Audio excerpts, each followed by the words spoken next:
The Solana blockchain, it was down and out late last year, according to many. Here at Collective Shift, we've been covering it all the way through, explaining to members why you shouldn't write it off. And Nick, Senior Research Analyst at Collective Shift, has recently put together a really popular post that was well received with members, talking about 5 reasons why Solana is here to stay and why you shouldn't write it off. I'm looking forward to getting into some of these with you today, Nick. I'll hand it over to you to start off with the first reason that came to mind, why you're not writing Solana off. Yeah, thanks, Matt. It was an interesting post, to get together, and it's one, as you know, we've been following quite closely.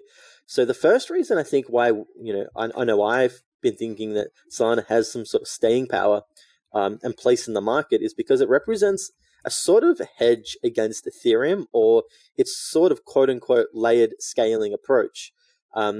So Ethereum, as all you might know, or if you don't know, Ethereum is trying to scale to meet more users by creating sort of layer upon layer of different platforms that users can transact on.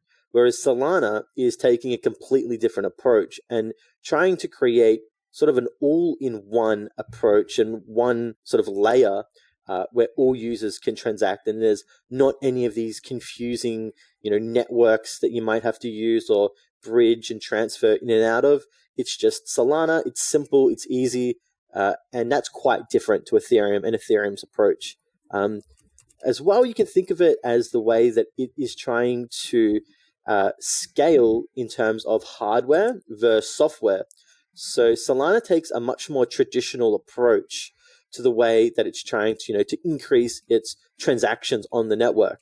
So as more computing power comes and hardware upgrades, mean you can do more transactions, or it reduces the cost, then it means that Solana will scale along with hardware.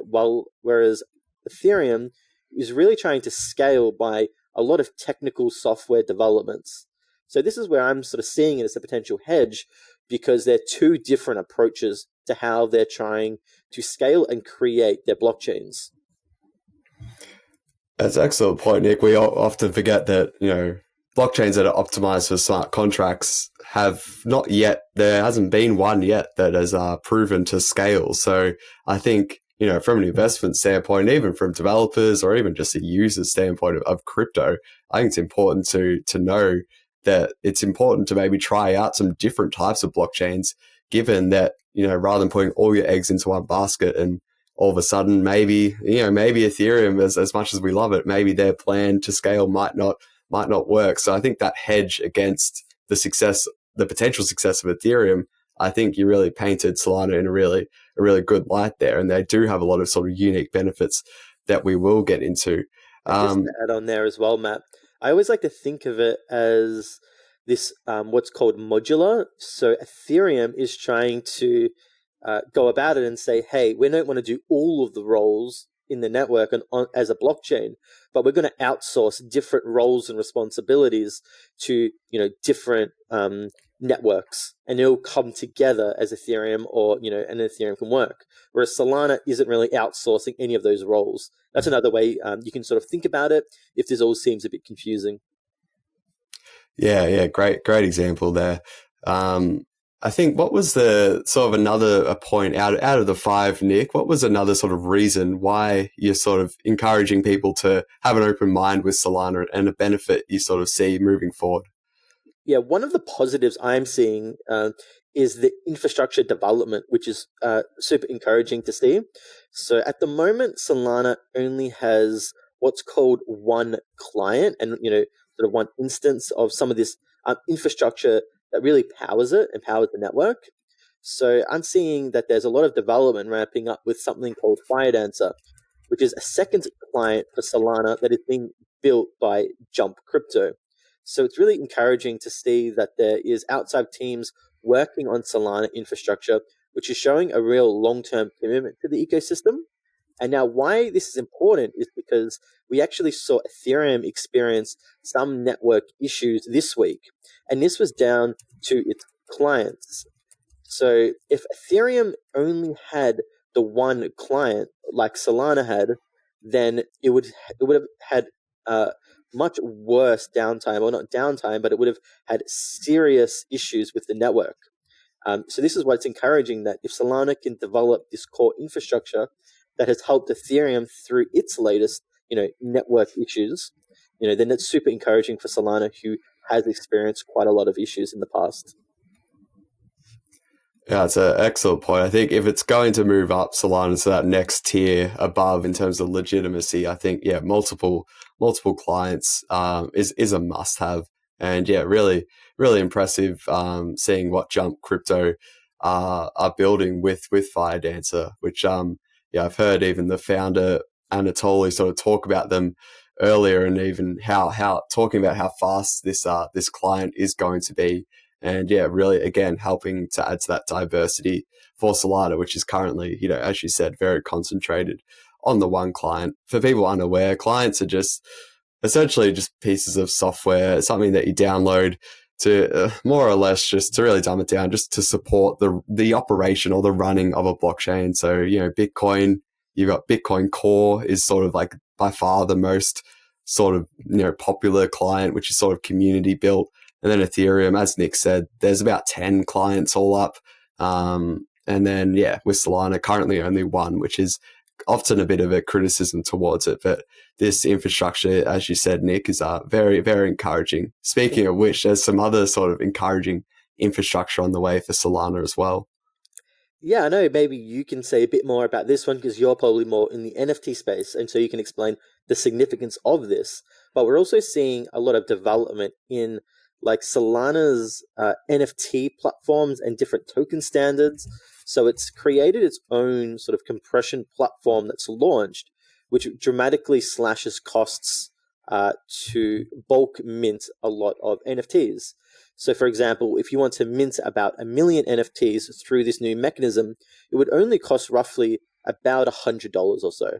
So this is massive cost savings. And if Solana is going to continue to be sort of an NFT powerhouse, which has been, and we've seen NFTs on Solana really become a main mode, then innovations in this space would only encourage more projects, more teams, to maybe look at Solana to launch really cheap NFTs, especially if you want to bulk mint, hundreds of thousands or perhaps millions of NFTs. Yeah, this has been a big, exciting development in the past, probably first quarter of 2023, where, as you said, being able to mint, 1 million or 10 million NFTs for, call it 100 or 200, 300 sort of US dollars equivalent. Whereas on other chains like Ethereum, that would probably cost 6 or 7 figures in fees just to be able to do that. So again, it's really paints a picture of what's possible on Solana, probably because of how new it is. The applications aren't yet there, but you could imagine there's some creative people who would figure out new applications for NFTs that have been unlocked because of this really cheap sort of, compression mechanism that Solana do have here. So I think you did link to that, actually, an announcement that was on Solana's blog post about, how this sort of works. And then Backpack is probably a team that is sort of pioneering this, X NFTs, and as well as just, exemplifying sort of how NFTs that are built with like compression can sort of work. So another sort of unique selling point or unique point of differentiation for Solana. Yeah, maybe we can jump into what I think is the third reason of why I think Solana has that sort of staying power in the market, is its network and community hardening. So we saw with the FTX collapse and the subsequent Sol sell-off that happens, it was perhaps one of the darkest days for the Solana community. Prices tanked. There was a lot of actual concerns, people saying, is Solana dead? Is Solana dead? And they've sort of come out, rebounded, and shown strong community support. And one comparison I like to think about here is the DAO, which was a similar moment, but for Ethereum in Ethereum's history. That was a legitimate point in time where a lot of people were unsure whether Ethereum would be able to continue after this incident. And so the DAO was just a smart contract that a lot of people put a lot of funds into, and a lot of ETH was locked in there. And it caused Ethereum developers to return the funds via a network upgrade because of this exploitation. And this is what created what's now called, what was renamed to Ethereum Classic. So this was sort of a reminiscent to me. I'm not sure if you feel a similar way there, Matt. But I'm sort of feeling like maybe that was Solana's down moment in a way, where a lot of people were questioning whether it could survive as a blockchain. So I'm really positive by what we saw, because they even had the latest hackathons that have happened, and the most recent one was their largest ever, with about 10,000 participants, and I think several hundred, maybe 800 projects that launched and created for the hackathon. Yeah, I think those crucible moments sort of thing, where your back's against the wall as an ecosystem, it's a really good time for us as analysts to sort of hone in and see whether they can make it through. And Solana's definitely sort of survived that. As you said, drawing that analogy to the DAO, where I think it was in between 10 and 20% of all the ETH that existed at that time was in that contract that got hacked. Where again, people were doubting the future of Ethereum. And now similarly, as you said, Nick, people were doubting the future of Solana in November.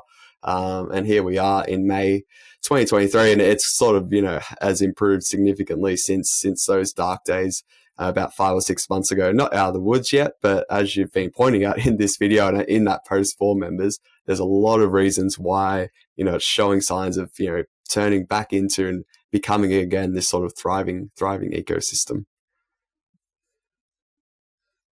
Yeah, and for those that do want to catch the full post, they're valuable to Collective Shift members, and I go over another two or three reasons why I think the Solana is sticking around, and even talk about some of the concerns or things to look out for that could threaten it remaining a top 10, and that could see the opposite play out in the market.